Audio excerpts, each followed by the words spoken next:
what kind of third-party assistance might a company need to look for to prepare for CMMC? Yeah, great question, Maddie. And I know you're watching to see if other questions come in. Yep. So you guys, if you haven't submitted a question you want us to chat about here, please go ahead and send that in. But yeah, what resources might we need? If a company has a very experienced IT team with a depth of knowledge around cybersecurity in particular, and government requirements as a secondary thing, then going it on your own is probably okay. How many companies did I really just describe?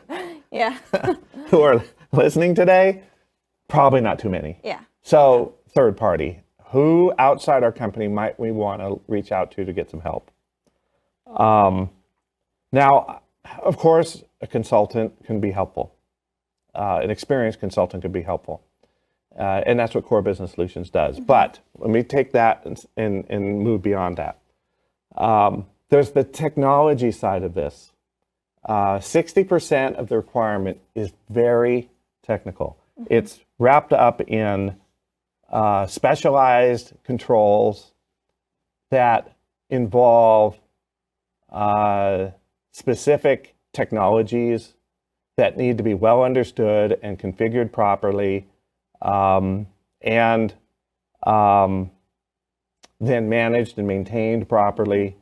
And by the way, has to meet government requirements. So you should ask questions, whether you're relying on an internal IT department or person. And we probably have some IT folks here with us today, and I'm trying to choose my words carefully because I'm not trying to offend anyone with the comment, but I think we need some perspective because we're asking what kind of assistance might we need. Yeah. If you have a highly experienced IT resource who's dedicated to this and has the experience, again, you could probably do this yourself. However, you want to understand whether you have the skills in-house or don't have the skills in-house. So here's some questions you could ask. Who manages your network today? Who's in charge of your equipment, of your software, of your computers, of like your accounting system or your CRM system? Who manages your IT environment today? So think about that person for a moment. That could be internal, could be a part-time person. Maybe they have another job, but they do computer on the side. Maybe it's the boss's nephew on Saturdays coming in to fix stuff. But you could have an internal resource, or you could have hired a local IT firm called an MSP. But you want to get that clearly in your mind, who's responsible. And if it's internal, is it really their full-time job? Are they going to have the time to devote to this? If it's external, how deep is their bench in the area of security?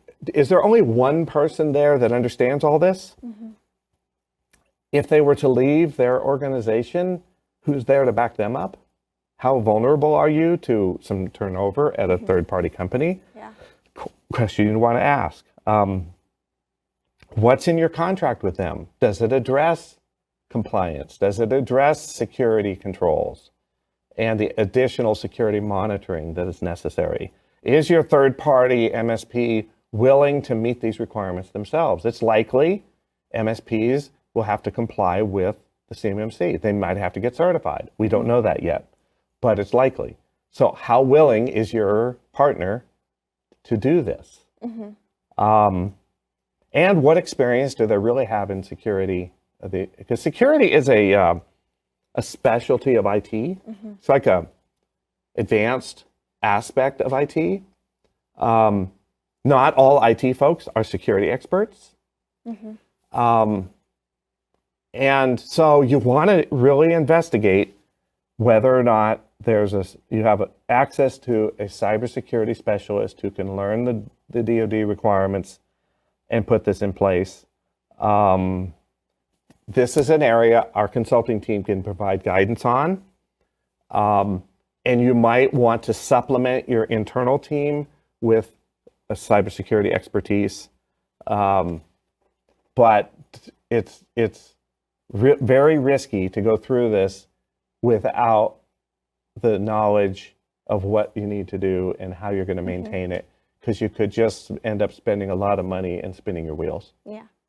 Isn't it also true, this is kind of a sidebar, but isn't it true that if you go through an MSP to get these security controls implemented, that the MSP would have to comply to CMMC as well? They will have to comply because they have access to your data.